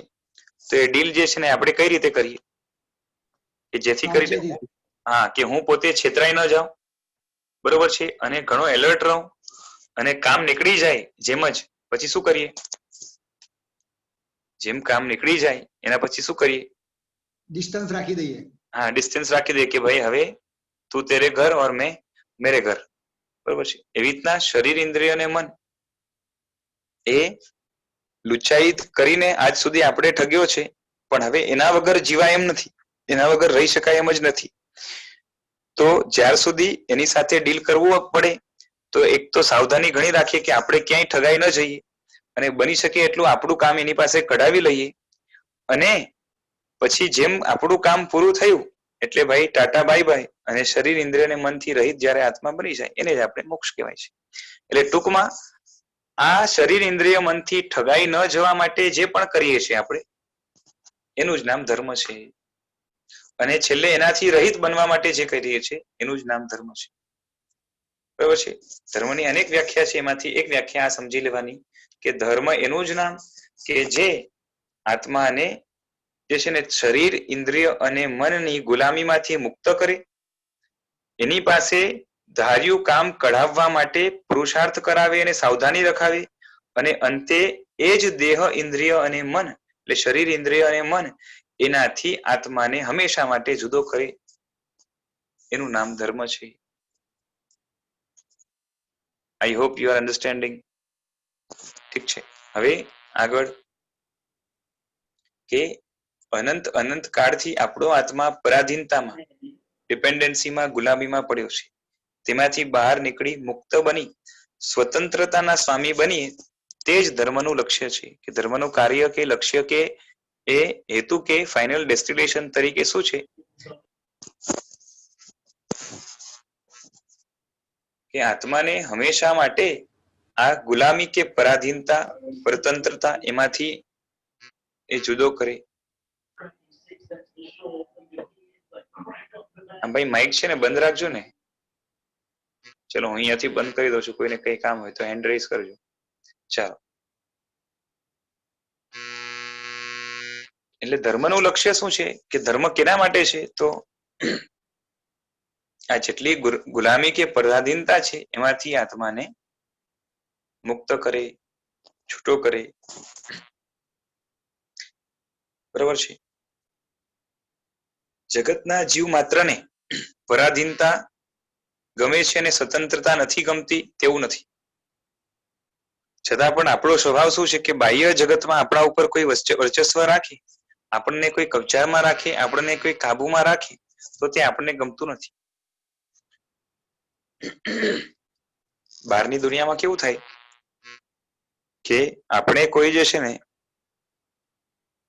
આપણે ઘરે હમણાં બેઠા છીએ અને હમણાં જ છે ને કોઈ આવીને આપણે ઉપાડી જાય અને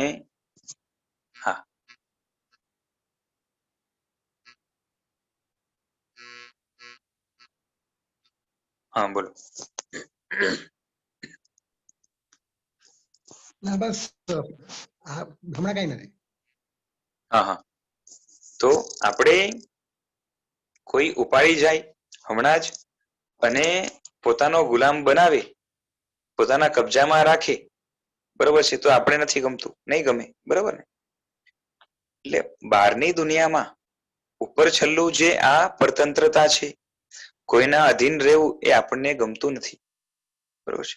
ઘણા બધા લોકો જે છે ને એ જોબ કરતા હોય કોઈની અંડરમાં અને જે છે ને ત્યાં કોઈની અંડરમાં રહેવું પડતું હોય તો એ ગમતું ના હોય, પણ જે છે ને બીજો કોઈ રસ્તો ના દેખાતો હોય, એને પૈસા જોતા હોય એટલે એને લાગે કે જે છે ને અહીંયા સારું મળે છે માટે રહ્યો છું, એક જાતની મજબૂરી છે. બાકી જાતે પોતાની ઈચ્છાથી કોઈના અંડરમાં જે છે ને રહેવાનું એ કોઈ પસંદ પણ ન કરે.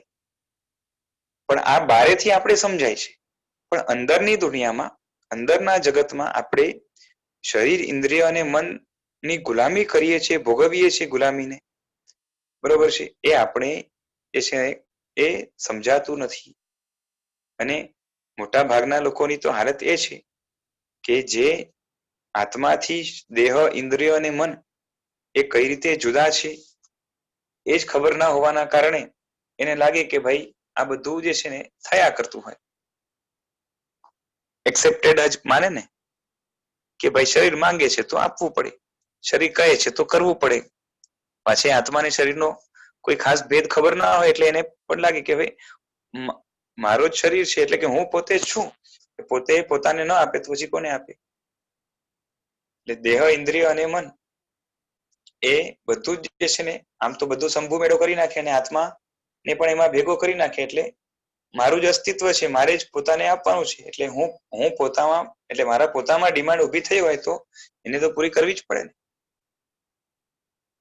એટલે વિચાર કરો કે જેને શરીર, ઇન્દ્રિય, મન અને આત્મા આનો ભેદ જ નથી ખબર, એની હાલત તો સાવ કેવી થઈ જાય? એક તો ગુલામી કરે છે, કોની ગુલામી કરે છે એ જેને ખબર નથી પડતી, અને પાછે એ જે છે ને શું કહેવાય કે એનો ભેદ જ એ સમજતો નથી. એટલે બહુ દયનીય કે દયાજનક જે છે ને એની એ હાલત હોય છે. બોલો. આપણે ભાવથી ભાવ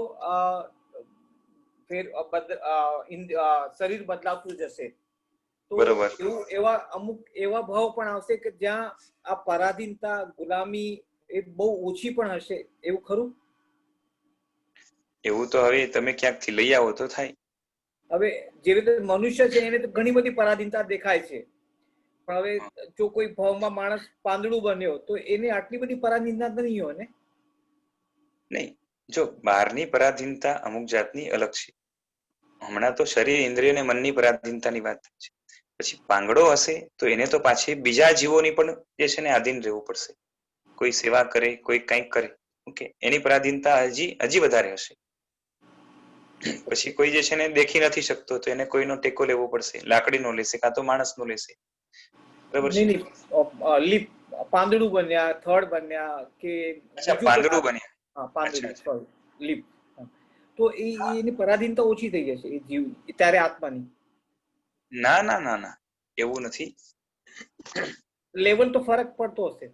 ફરક જો કેવું છે કે ડિમાન્ડ જે છે ને એના શરીરની જે ડિમાન્ડ છે એ જેમ આપણા શરીરને જેટલો આહાર, ખોરાક વગેરે જોઈએ છે એના કરતા ડિમાન્ડ ઓછી હોય, પણ ડિપેન્ડન્સી તો રહેવાની જ છે પાછું, કે ખોરાક વગર એને પણ નહીં ચાલે. ઓકે, બરાબર છે?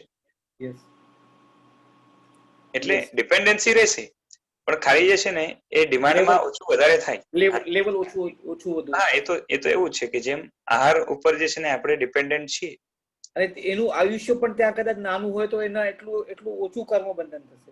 હા, એ કર્મબંધનો સવાલ નથી. હમણાં એ બધું જે છે ને પાછું ઉપર આવી જશે. ઓકે, એનો સવાલ નથી. પણ એનું કાળ જો અલ્પ સમય પતંગિયું છે તો બહુ એનું એક દિવસની લાઈફ છે. હા, તો એ એટલું જ પરાધીનતા કે જે પણ હશે તો એક જ દિવસ પૂરતી જશે. પણ એક જ દિવસ હશે, પણ જે છે ને સમજો કે તમારી 1000 વર્ષની લાઈફ છે કે 100 વર્ષની લાઈફ, ચલો 100 વર્ષની લાઈફ છે તો પતંગિયું છે એની એક દિવસની લાઈફ છે, પણ એક દિવસ પછી એ બીજા ભાવમાં જન્મ તો લેશે ને. એટલે તમે 100 વર્ષ જેટલી પરાધીનતા ભોગવી એટલા 100 વર્ષમાં એને પણ જે છે ને બધી જગ્યાએ જ્યાં જ્યાં જન્મશે ત્યાં પરાધીનતા તો ભોગવવી હા, જ એ પડશે. બધું એડ થઈ જશે, બધું હા, એડ એડ થઈ થઈ જશે. જશે. ઓકે, એટલે બરાબર. પર્ટિક્યુલર ભાવથી આમ સીધું કઈ લેવા દેવા નથી. પણ હવે આ તો કેવું છે કે દેવભાવમાં જાઓ તો જે છે ને ભૂખ બહુ કાળે જે છે ને લાગે, અને એમાં પણ જે છે ને આપણા જેવી જે છે ને ચાવવા વગેરેની મહેનત, કાં તો જે છે ને ખાવા પછી જે છે ને પચાવવાની મહેનત, અને કાં તો ઝાડા પેશાબ જવાની મહેનત, એ બધી ન કરવી પડે. એ બધું એટલે એ રીતે જે છે ને બીજી તો રહે જ કેવું છે કે જેટલો ઓછો ભાવ વધારે પુણ્યશાળીનો ભાવ હશે, એમાં એ છે શું કહેવાય કે બીજા એક્સટર્નલ નીડ્સ છે એ ઓછી થઈ જશે. બાકી શરીર, ઇન્દ્રિય, મન આ ત્રણની ગુલામી તો રહેવાની છે. એમાંથી તમે પછી કેટલા બચી શકો છો એ તમારી આવડતનો વિષય છે. ઓકે, ઓકે, ઓકે, બરાબર. હા, બરાબર. Thank you. હાજી. હવે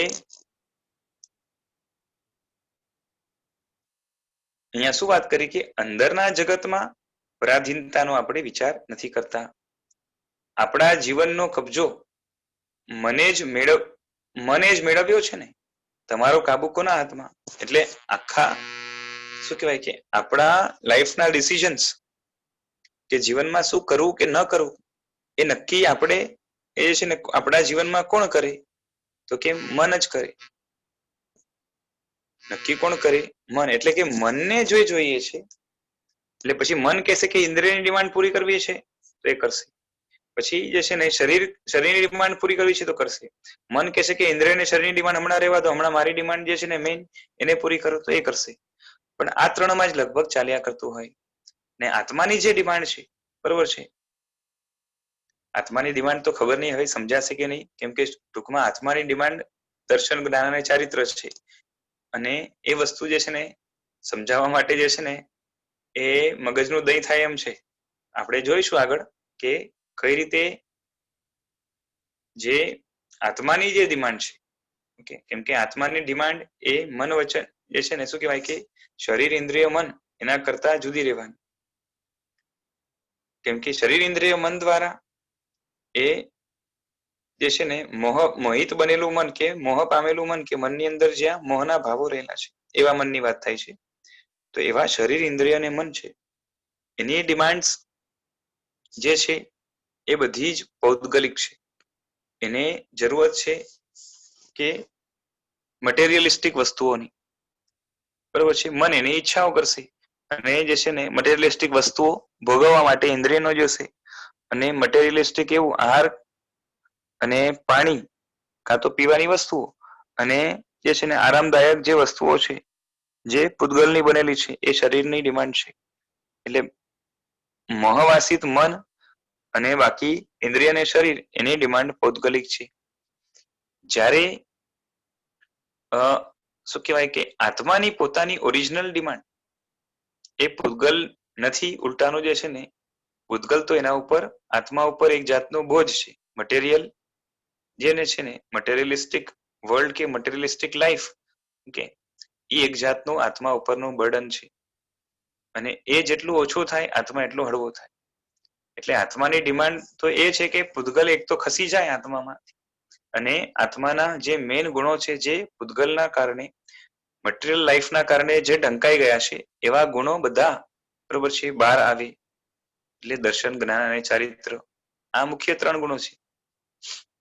બાકી એમાં જ જે છે ને સુખ પણ છે, એમાં જ શક્તિઓ એટલે કે વીર્ય છે. આ બધું જ આત્માનું જે ઓરિજિનલ અંદરમાં પડ્યું છે, આત્મામાં જ છે બધું.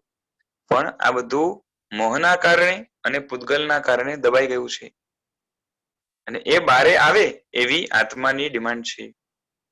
જેલમાંથી જે છે ને જેલમાં પડ્યા છે આપણા જ્ઞાન, દર્શન ને ચારિત્ર, એ બધા જ એ જેલમાંથી બારે નીકળે, મોહના પંજામાંથી અને પૂતગલના પંજામાંથી બહાર નીકળે એ આત્માની ડિમાન્ડ છે.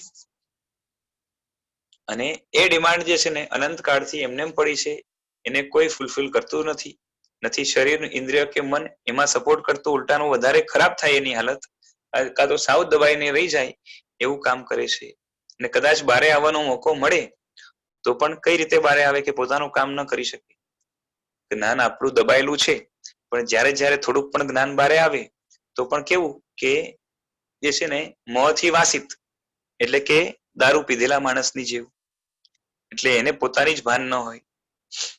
એટલે પાછે એના ઉપર મોહનો તો વર્ચસ્વ રહેવાનું છે. સમજાય છે ને? ગુલામે ગુલામીમાં રહેવાનું, કેદખાનામાં રહેવાનું, જેલની અંદર રહેવાનું, બંધનમાં રહેવાનું. અને જ્યારે જ્યારે બહાર નીકળવાનું ત્યારે પણ પ્રોટોકોલ કોનો ફોલો કરવાનો?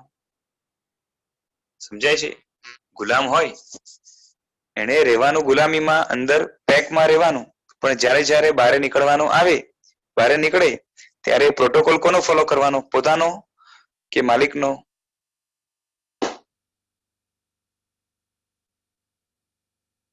સમજાય છે હું કહું છું?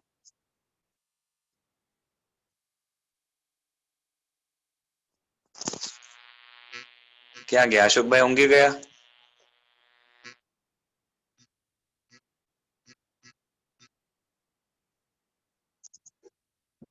ઊંઘ્યો તો નથી.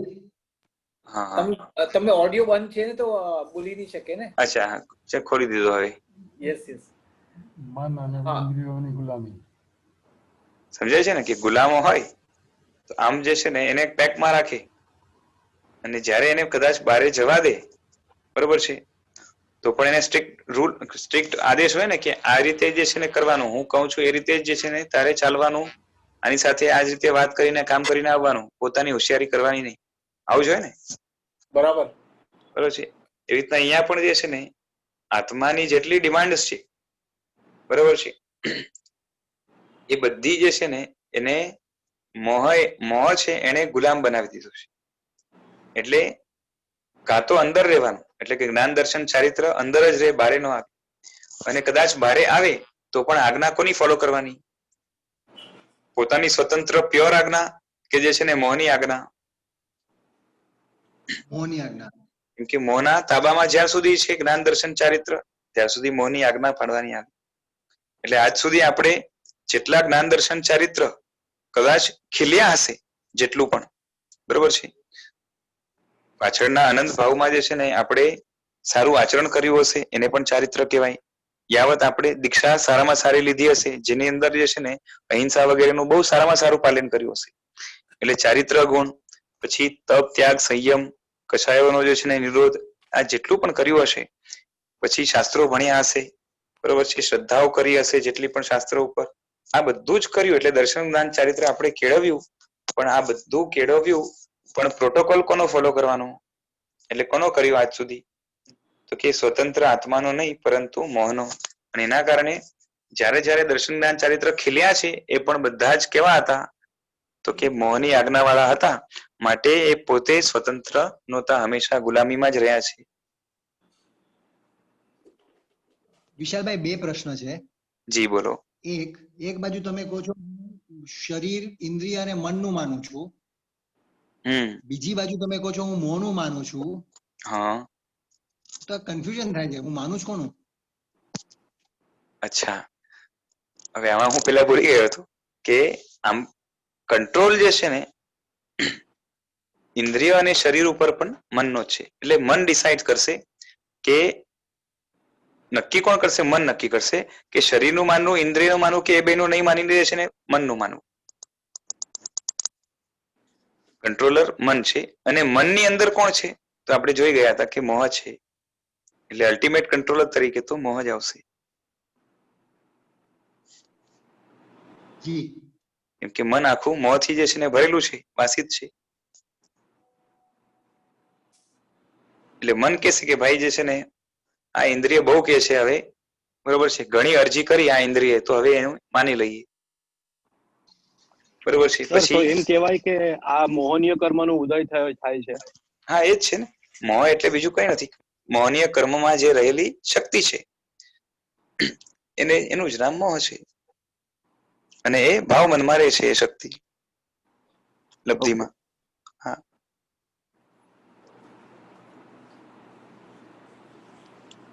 જી સાહેબ. હવે આગળ શું કહે છે કે આપણો પૂરો કાબુ, બરોબર છે, આમ જોવા જાય તો મનમાં અને મોહના હાથમાં છે. એટલે મન ચાહે તે રીતે તમે ચાલો, કે તમે ચાહો તે રીતે મન ચાલે. તમે એટલે કોણ? આત્મા. એટલે આપણે મનને ચલાવીએ છીએ કે મન આપણે ચલાવે છે. એટલે કહેવાનો તાત્પર્ય એ છે કે મોહવાસિત મન એ આત્મા ઉપર કંટ્રોલ કરે છે કે આત્મા એ મનને જે છે ને પોતાના હિસાબે ચલાવીને મોહને નિષ્ફળ કરે છે. કેમ કે આત્માની જે ડિમાન્ડ છે એ પ્રમાણે જો આત્મા મનને ચલાવે તો મોહનું ન ચાલે.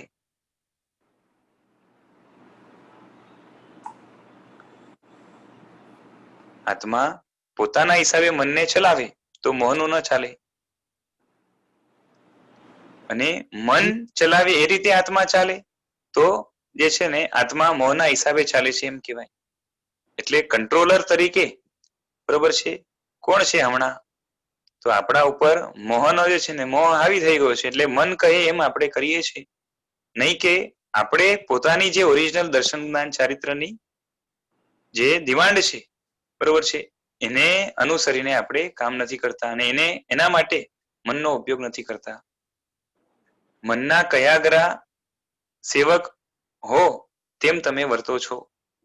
કયાગરા એટલે સમજે ને? કયા हो गया तो हो गया सब एंड हो गया. જયેશભાઈ માઇક બંધ કરજો. सॉरी હા, કયાગરા એટલે શું? કે આજ્ઞાકારી. મનના આજ્ઞાકારી સેવક હો તેમ તમે વર્તો છો. એટલે મનનો આજ્ઞાકારી સેવક એટલે સમજ્યા ને? મન જે કહે એ કરે.